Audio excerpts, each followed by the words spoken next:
కడుపులో కలిగిన పేదింటి ఆడపడుచు నిర్బంధం నీడలో వడి దుడుకులనే ఎదిరించెన పసి వయసు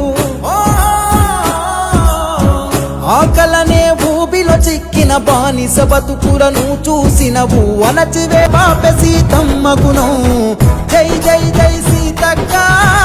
ఆదిలాబాద్ పార్లమెంట్ అభ్యర్థి సుగుణను గెలిపించాలంటూ ఎన్నికల ప్రచారంలో భాగంగా నేడు మంత్రి సీతక్క జిన్నార మండల పరిధిలోని వివిధ గ్రామాలలో ప్రచారం నిర్వహించారు. ఈ సందర్భంగా ప్రజలతో మాట్లాడుతూ రోడ్లు నీళ్లు ఉద్యోగాలు కల్పించేది కాంగ్రెస్ ప్రభుత్వమే అంటూ రాబోయేది కూడా కాంగ్రెస్ ప్రభుత్వమే అని ఖచ్చితంగా 100 రోజుల ఉపాధి హామీ పనులు నెరవేరుస్తామని మోదీది అక్షంతల నినాదం మాది అభివృద్ధి నినాదం అంటూ తెలిపారు.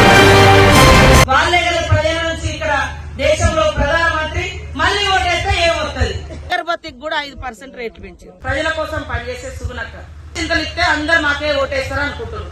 కానీ మేము అభివృద్ధితో వస్తున్నాం, మేము ఇచ్చిన మాట నిలబెట్టుకొని వస్తున్నాం. పార్లమెంట్ అభ్యర్థి ఆత్రం సుగుణ గారిని కన్న తల్లి ఈమె ఈ రోజు ఇక్కడ మన ముందుకు రావడం జరిగింది. మా అక్కలు, మా మండల మహిళ, అదేవిధంగా గ్రామ మహిళ, ఎస్సీసెల్, బీసీసెల్, మైనార్టీ అన్ని వర్గాల సోదరులకు, మహిళలకు, పత్రికా మీడియా సోదరులకు పేరు పేరున నమస్కారాలు.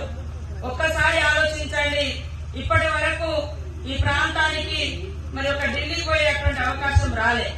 మీ కష్టసుఖాలు తెచ్చిన బిడ్డగా, ఈ ఊర్లో పుట్టిన బిడ్డగా, ఈ రోజు ఒక పేరింటి బిడ్డగా మరి ఢిల్లీకి కాంగ్రెస్ పార్టీ అవకాశం ఇచ్చింది. ఆమె ఢిల్లీలో ఉండడం అంటే ఆదిలాబాద్ ప్రజల యొక్క కష్టాలు, ఈ దేశ ప్రజల యొక్క కష్టాలు తెలుసుకొని వాటి మీద ప్రశ్నించి వాటికి పరిష్కార మార్గం చూపే విధంగా మరి ఇవాళ ఓటేసి గెలిపించాలని మిమ్మల్ని అందరినీ కోరుతా ఉన్నాను. కడెం ప్రాజెక్టు కట్టింది ఎవరు? కాంగ్రెస్ కాదా? కాళేశ్వరం కడితే 3 ఏళ్లలో కుప్పగూలిపోయింది. 1,00,00,000 కోట్లు పెట్టింది కేసీఆర్. ప్రజల గుండెలలో కాంగ్రెస్ ఉంది. ప్రజలకు తెలుసు, కాంగ్రెస్ ఉంటేనే పేదోళ్ళు బాగుపడతారు, పేదోళ్ళకు న్యాయం జరుగుతుంది. కానీ బీజేపీ వస్తే ఉన్నోళ్ళే ఇవాళ ఉన్నోళ్ళ కంపెనీల డబ్బులన్నీ మాఫీ చేసింది. రైతులకు 2,000 పింఛన్ కూడా ఇస్తా అన్నాడు మోడీ గారు, అది ఇయ్యలే. పిల్లలకు ప్రతి సంవత్సరం 2 కోట్ల ఉద్యోగాలు ఇస్తా అన్నాడు, అది ఇయ్యలే.